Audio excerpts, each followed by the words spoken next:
ఒక కథలో ఒక సాధువు ఒక కుక్కని, నీ దగ్గర 5 నచ్చని గుణాలు ఉన్నాయి. 1, నువ్వు ఎప్పుడు గోడపైనే ఉచ్చపోస్తావు. 2, భిక్షగాళ్లను చూసి అరుస్తావు. 3, వెళ్తున్న వాహనాల వెంట పరిగెడతావు. 4, రాత్రుళ్ళు నిద్రపోకుండా అరుస్తావు. 5, ఎవడు భోజనం పెట్టినా అది దొంగ వెదవైనా తోక ఊపుతావు. ఎందుకలాగా అని అడుగుతాడు.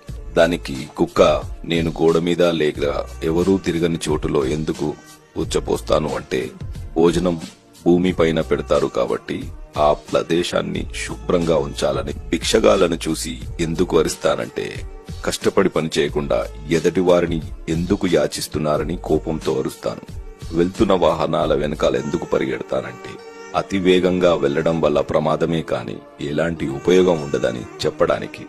రాత్రుళ్ళు ఎందుకు అరుస్తానంటే, నిశ్శబ్దంగా నిర్మానుషమైన ఈ చీకటిలో నేను మీకు తోడుగా ఉన్నాను, మీరు